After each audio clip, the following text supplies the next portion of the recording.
by scratching the surface, you get a terrible shock. It's such a, well, it's a heinous crime. People are so shocked by what... The emerald case had remained untouched for decades, protected by 2 locks, an obsolete inventory number, and one instruction nobody inside the palace dared challenge. But when a senior royal custodian finally opened the forgotten compartment, the jewels were not the most shocking discovery. Beneath them lay a sealed order bearing the Queen Mother's signature, and one devastating command. Camilla was never to wear, borrow, inherit, or publicly display the Emerald Suite. Before we go deeper into what this really means for the royal family, make sure to subscribe so you don't miss a single update. The discovery came during a confidential inventory review inside the palace jewel vault.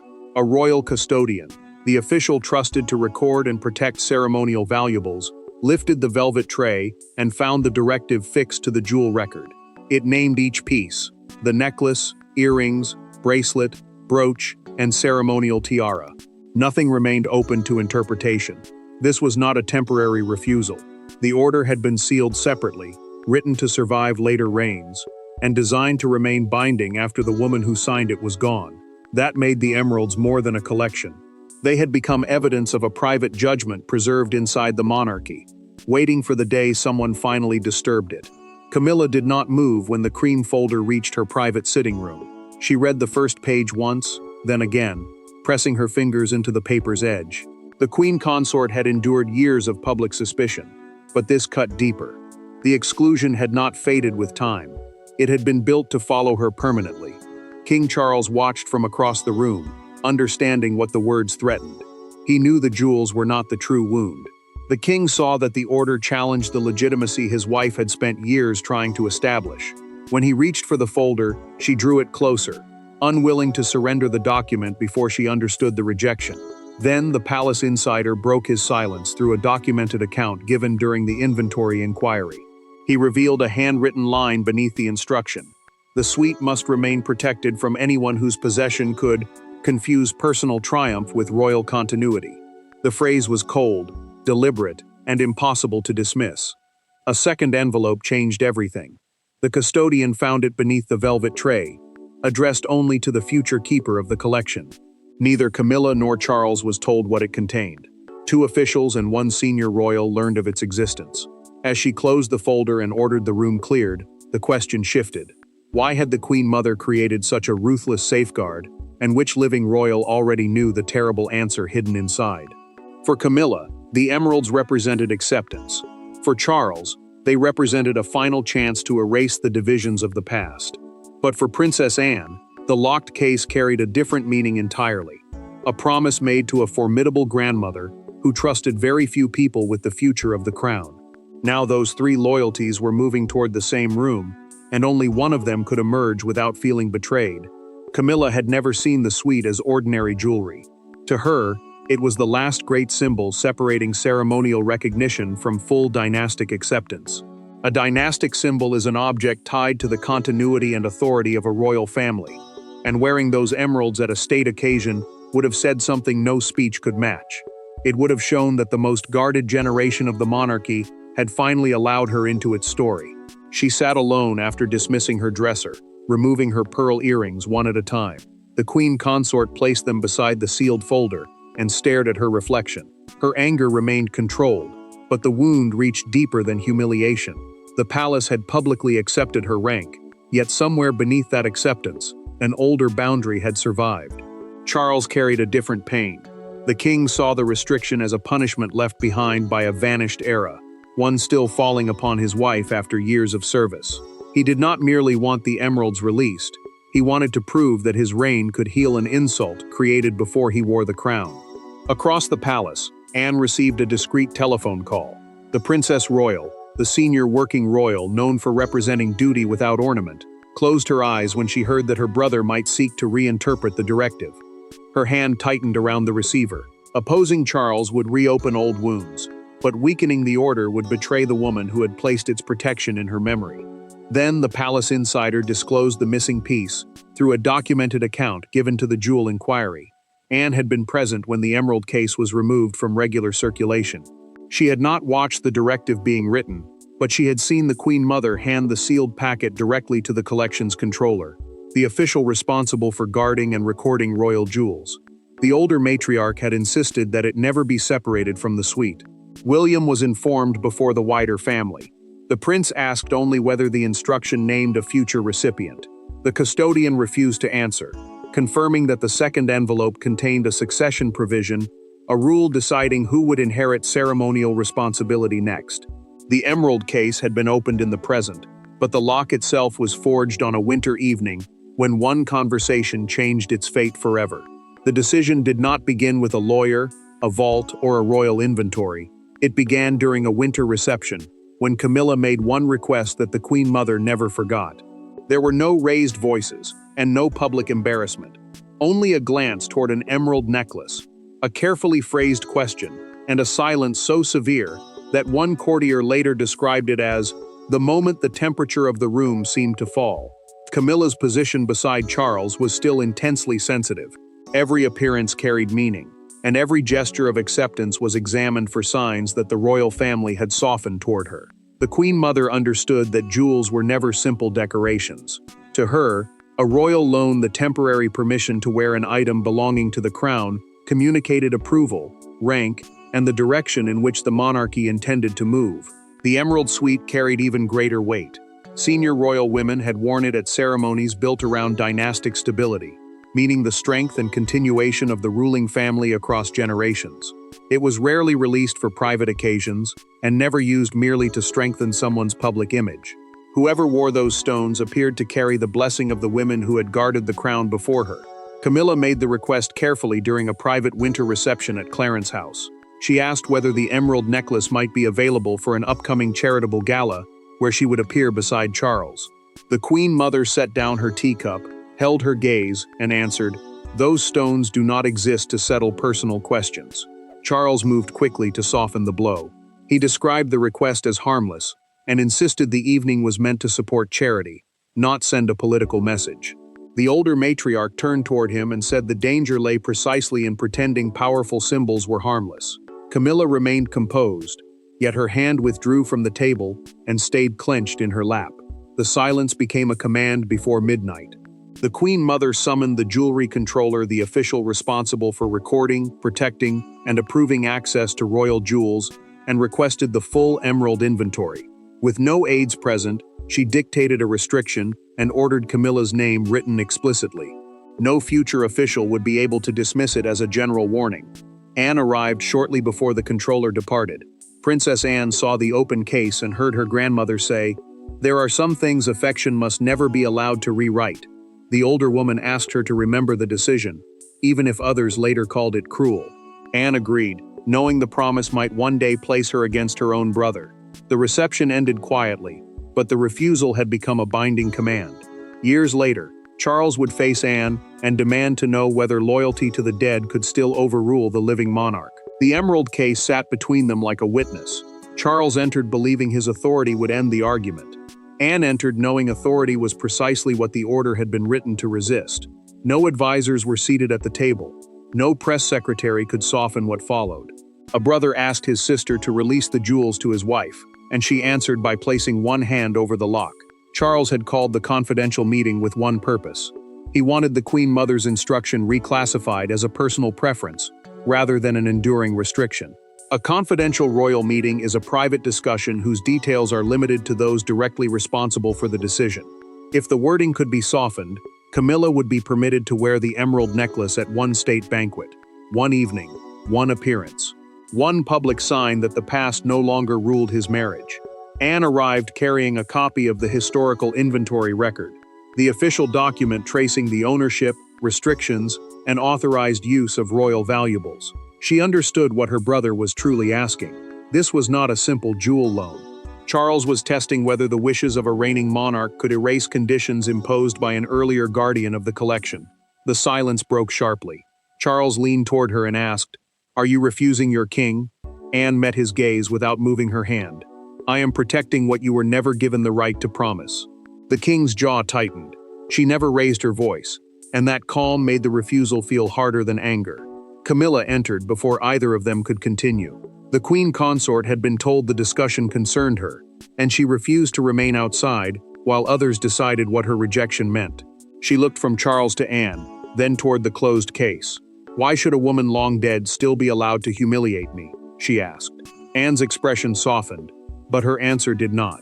The princess said preserving a boundary was not the same as creating humiliation. Camilla flinched at the distinction.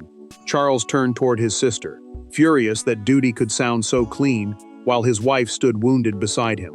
The collection custodian opened the directive and pointed to its most dangerous clause. No reigning sovereign could authorize Camilla's use of the suite through an ordinary loan.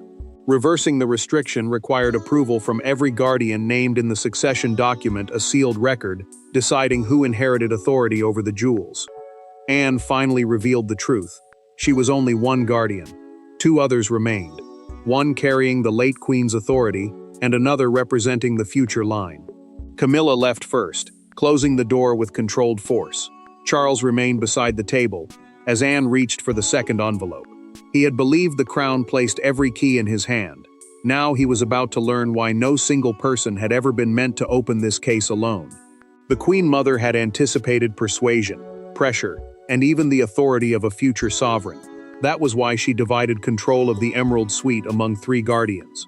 One would defend the memory of the past, one would protect the integrity of the crown, and one would represent the monarchy still to come. Charles could command the palace, but he could not command all three consciences written into that envelope. Anne read the sealed document without surprise. The princess represented the original promise she had made years earlier. A guardianship structure, the formal arrangement, deciding who controls and protects an inheritance, placed the second vote with Queen Elizabeth, and later with the executor of her private jewelry wishes. The third belonged to William, the direct heir expected to protect the monarchy's future continuity. That structure changed everything. Any alteration required unanimous agreement, meaning all three guardians had to consent before the restriction could be removed. The Queen Mother had built the system to resist emotional pressure. Romantic loyalty could not defeat it. Family authority could not overpower it. Even a reigning monarch could not erase the order simply because its consequences had become painful. William received the document inside a private library. The prince read it while standing beside the desk, his eyes slowing over the final clauses. Then he lowered himself into a chair. He understood Camilla's humiliation, and he felt the weight of his father's disappointment. Yet approving the request would reduce inherited guardianship to an empty performance, an honor accepted publicly and ignored when it became difficult. Charles called him personally. The king refused to send an aide, because this was no longer merely a question of procedure.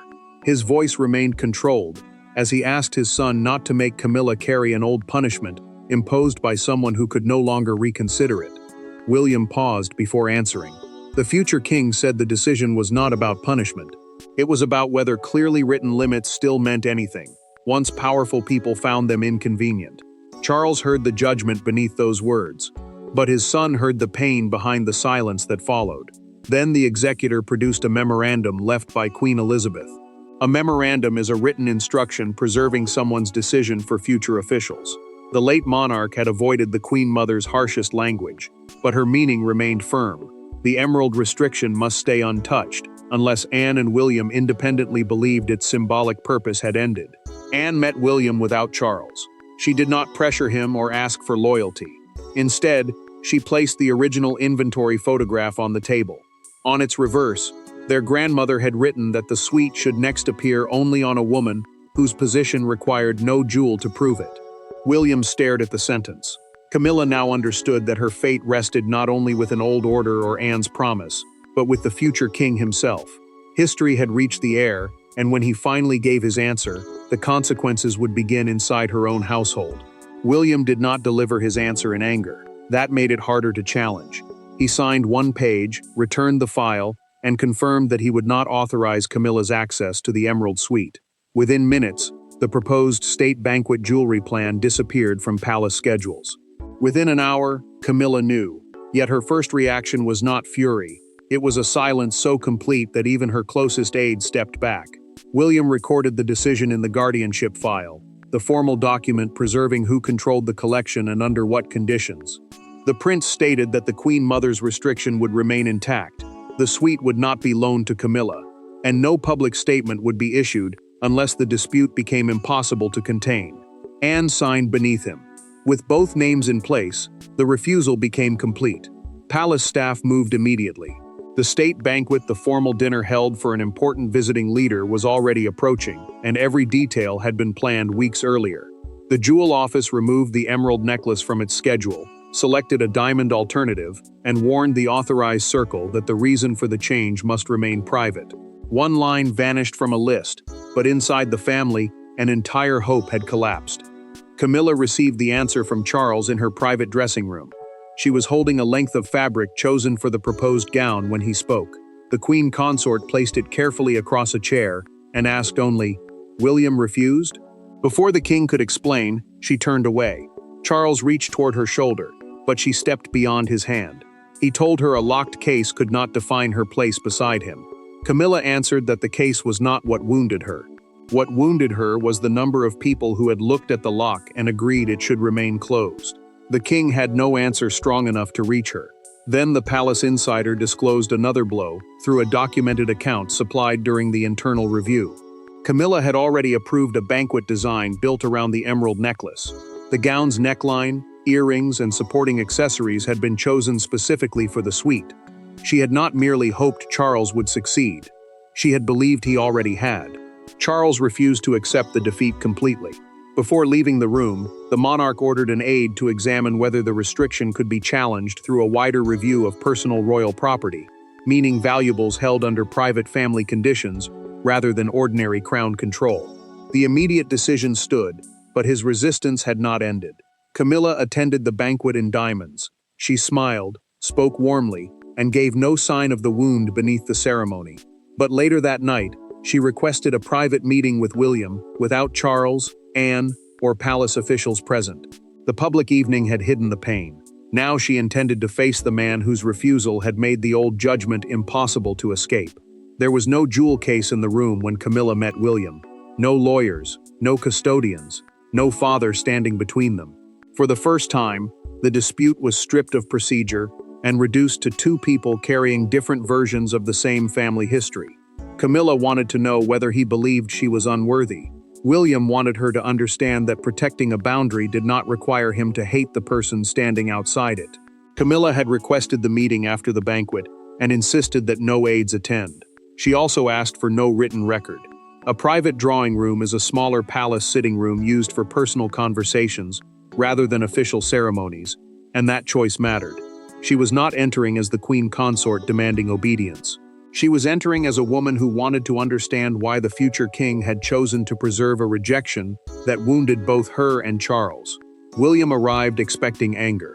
The prince instead found her without the diamond necklace she had worn hours earlier. She had removed every sign of ceremony. That absence changed the meaning of the meeting. The emeralds were no longer between two royal positions. They had become a question of belonging. Camilla asked him directly whether his refusal was a judgment on her entire life. Her voice remained steady, but the pain beneath it was unmistakable. William chose his words carefully. He said he would not pretend the past had caused no damage, yet he would not use inherited jewels as a weapon of personal revenge. He had accepted guardianship, the duty of protecting an object under specific conditions, and ignoring those conditions would have made his promise dishonest. Camilla answered that the monarchy demanded silence from those it judged, then praised them later for surviving the judgment. Her voice broke only once. She had spent years enduring suspicion, accepting restrictions, and waiting for service to replace scandal. Yet one sealed instruction had proved that certain doors could remain closed regardless of what she did. William did not interrupt. The future king admitted that royal institutions could preserve cruelty beside duty when nobody dared separate one from the other. But then he revealed the sentence that had decided his vote. The suite should pass only to a woman whose position required no jewel to validate it.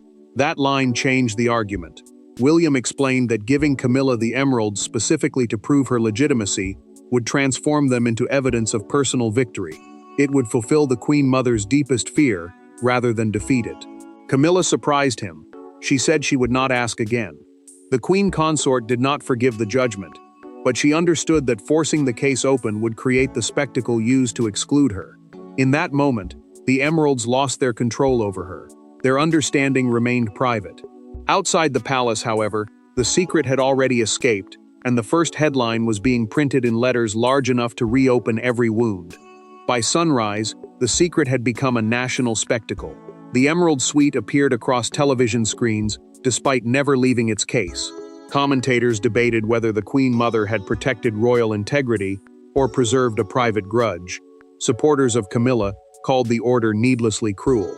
Traditionalists called it foresight. Yet one newspaper front page captured the entire crisis with a single image. An empty emerald necklace stand beneath the words, "The jewels she can never wear." The palace could no longer remain silent. Officials issued a limited statement confirming that the suite remained subject to private historical conditions, meaning personal instructions attached to royal property by an earlier family guardian. They refused to reveal every clause. That restraint only deepened the mystery. The public now knew the exclusion was real, but not the full emotional reasoning behind it. Broadcasters split the country into competing camps. One evening program described the dispute as a battle between inherited duty and modern reconciliation. Another argued that royal conflicts never truly disappear. They survive through jewels, letters, and decisions passed silently from one generation to the next. Camilla became both victim and symbol, while the Queen Mother became both protector and judge. Camilla saw the front page during breakfast. The Queen Consort studied the empty necklace stand, folded the newspaper inward, and asked an aide to remove it. She did not complain. She did not defend herself. Yet her tea remained untouched, and a non-essential morning meeting disappeared from her schedule moments later. Anne watched a television panel accuse her grandmother of preserving cruelty beneath tradition. The princess lowered the volume and remained still. She continued to believe the promise had to be honored, but defending it now carried a heavier cost. The woman who created the order could no longer explain her fear, leaving Anne to carry both its purpose and its harshness. Outside Buckingham Palace, the argument became physical. Crowds gathered near the royal residence holding signs that read, "Honor the promise," and "End the old punishment." Yet the moment that spread furthest was quieter. An elderly woman tied a green ribbon to the palace rail and said the family must preserve history without becoming imprisoned by it. William understood the danger. The prince authorized a carefully balanced palace statement confirming that the collection would remain protected while praising Camilla's service and established position. His words defended the decision without turning the Queen Mother's restriction into an official attack. The statement calmed nothing. It only pushed the country toward the final question. Who would inherit the Emerald Suite, and what would Camilla do when that name was formally announced? The nation had delivered its arguments. Now the succession envelope had to be opened, and the next wearer named. The final envelope did not contain another insult. It contained a destination. The Queen Mother had ordered that the Emerald Suite remain locked until a future Princess of Wales stood close enough to the throne that wearing it would express continuity rather than ambition. That condition had now been fulfilled. The collection was assigned to Catherine for future ceremonial use, and when Camilla heard the decision, she did something nobody in the palace expected. She asked that the handover proceed without objection. Catherine had not been named personally in the original instruction. The succession clause, a written condition, deciding who should receive responsibility in the future, named the role instead. It required a Princess of Wales whose marriage, public service, and closeness to the throne were firmly established. Under the present royal line, that responsibility now belonged to her. The emeralds would not become Catherine's private property or serve as a prize over Camilla. They remained part of a dynastic collection, meaning jewels preserved for the royal family across generations. The princess would receive ceremonial access under strict conditions, carrying the same duty to protect their meaning for whoever came next. Charles told Camilla before the family meeting. The king expected anger and offered to delay the announcement, hoping time might soften its impact. She looked toward the cream folder, closed it one final time, and refused. A delay, she said, would make Catherine appear responsible for a decision she had never created. Her pain remained, but the Queen Consort would not hand it forward. Catherine met Camilla privately before accepting the custodial record, the official document placing the jewels under her care. She said she would not wear the suite at the coming banquet. She feared the appearance would be treated as a victory over another woman. Camilla answered with unexpected calm. Refusing the emeralds forever, she said, would allow the conflict to control them both. The Queen Consort told her to wear the collection when duty required it, not when gossip demanded a spectacle. Anne unlocked the case during the formal handover, while William witnessed the signature. The Princess Royal watched as Catherine read the old directive before touching the necklace. The future queen returned the paper beneath the velvet tray and promised the suite would never be used to humiliate another member of the family. Camilla did not enter the vault. Instead, she sent a handwritten note. History has made its choice. Let service make ours. With those words, she ended every attempt to overturn the restriction. The Queen Mother's decision survived, but its bitterness did not. Catherine accepted the emeralds, Charles accepted the boundary, Anne fulfilled her promise, and William protected the trust placed in him. Camilla reclaimed something greater than the jewels, the dignity to stop seeking acceptance through them. The case closed again. The suite remained beyond her reach forever, but the wound finally closed with it. The crown preserved its inheritance without allowing inheritance to destroy the living family carrying it forward. Thanks for watching. Please don't forget to like and subscribe, and we will see you in next one.